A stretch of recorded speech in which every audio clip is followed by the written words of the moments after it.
اگر شوہر نے کہا تم آزاد ہو تو کیا طلاق واقع ہوگی؟ دیکھیں، آزاد کا لفظ ہمارے عرف میں مختلف طریقوں سے استعمال ہوتا ہے۔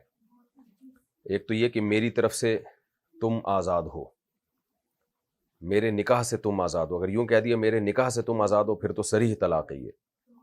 مجھ سے تم آزاد ہو، تو یہ وہ الفاظ ہیں جن میں جو ہے نا اپنے آپ سے آزاد کیا جا رہا ہے، تو یہ صریح طلاق کے حکم میں ہوں گے۔ ویسے ہی کہہ دیا تم آزاد ہو تو پھر اس میں شوہر کی نیت پوچھی جائے گی کہ آپ کی نیت کیا تھی۔ یہ مسئلہ میں نے ڈیٹیل سے بیان کیا ہے، آپ میرے اس کلپ پہ اکتفا کرنے کے بجائے جو میں نے ڈیٹیل سے بیان کیا ہے وہ والا کلپ دوبارہ دیکھ لیں، جس میں لفظ آزاد کی پوری تفصیل بیان کی ہے۔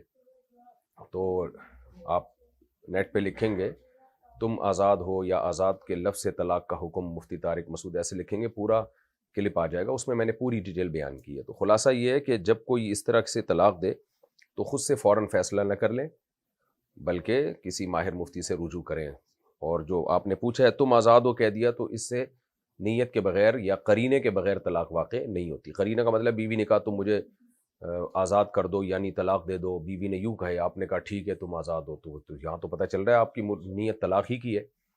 لیکن اگر ایسا واضح قرینہ نہ ہو تو پھر طلاق واقع نہیں ہوگی۔ شوہر سے پوچھا جائے گا تمہاری نیت کیا تھی، کیا چاہتے تھے تم۔